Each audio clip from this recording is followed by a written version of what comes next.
आज का चैप्टर है श्रद्धा मनु। इसे जयशंकर प्रसाद जी ने लिखा है और कामायनी महाकाव्य से यह अंश लिया गया है। इसमें यह है कि प्रलय के बाद विकसित होने वाली मानव संस्कृति के लिए आप जानते हैं कि श्रद्धा और मनु के संयोग से ही मानव का निर्माण हुआ है।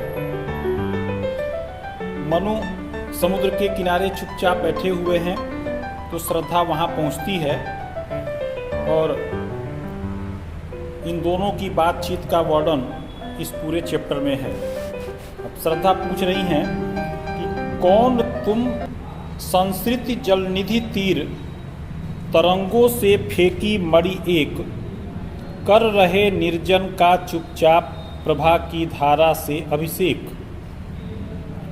श्रद्धा पूछ रही हैं कि कौन तुम, कि हे अपरिचित तुम कौन हो संस्कृत जलनिधि तीर, जो समुद्र के किनारे इस प्रकार से बैठे हुए हो तरंगों से फेंकी मणि एक, जैसे कि लहरों ने अपनी एक मणि को निकाल कर किनारे फेंक दिया हो। कर रहे निर्जन का चुपचाप प्रभा की धारा से अभिषेक। और हे अपरिचित व्यक्ति, तुम इस निर्जन एकांत स्थान पर अकेले चुपचाप बैठे हुए हो और फिर भी अपने चमक से इस जलधारा को और इस स्थान को चमका रहे हो।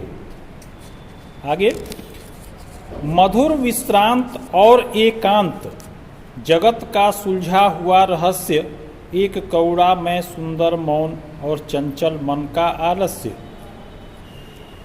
हे अपरिचित व्यक्ति, श्रद्धा कह रही हैं कि तुम यहाँ पर अकेले एकांत और विश्राम की अवस्था में बैठे हुए हो, फिर भी ऐसा लगता है कि जैसे पूरे संसार का एक सुलझा हुआ रहस्यमय व्यक्ति बैठा हुआ हो।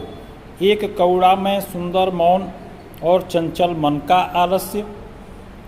और ऐसा प्रतीत होता है कि मौन धारण किए हुए तुम दया के सागर जैसे सुंदर व्यक्ति हो और चंचल मन का आलस्य। और तुम्हारा मन तो बहुत चंचल है, लेकिन इस समय ऐसा प्रतीत होता है कि वह आलस्य से भरा हुआ हो, आलसी हो गया हो और तुम चुपचाप बैठे हुए हो। अब मनु श्रद्धा की यह सब बातें सुन लेते हैं तो वह चौंक पड़ते हैं और उसका वर्णन है कि वह अपने मन में क्या सोच रहे हैं। सुना यह मनु ने मधु गुंजार, मधुकरी सा जब सानंद।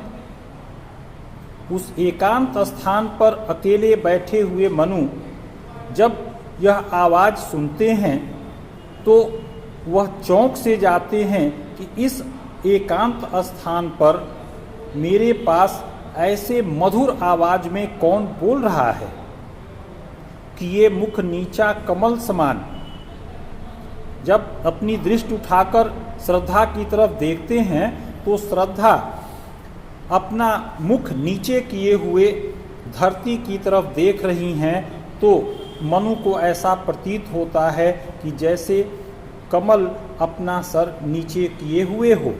प्रथम कवि का ज्यों सुंदर छंद, और श्रद्धा इतनी सुंदर दिखती हैं जैसे कि कवि अपने कविताओं में किसी सुंदर स्त्री का वर्णन करते हैं, उसकी समान सुंदर छंद प्रतीत होती हैं।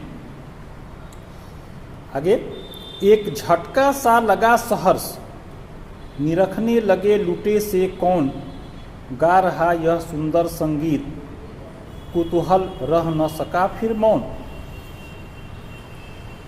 मनु को यह आवाज सुनकर या प्रश्न सुनकर एक झटका सा लगता है, लेकिन वह प्रसन्न भी हो जाते हैं और वह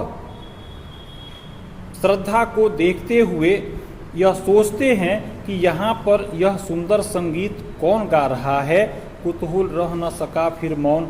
और वहाँ पर जो शांति सागर किनारे जहाँ पर मनु बैठे हुए थे, बिल्कुल शांत वातावरण था, अब वह शांत नहीं रह सका। वहाँ पर अब दो लोग बातें करने के लिए हो गए। आज के लिए बस इतना ही।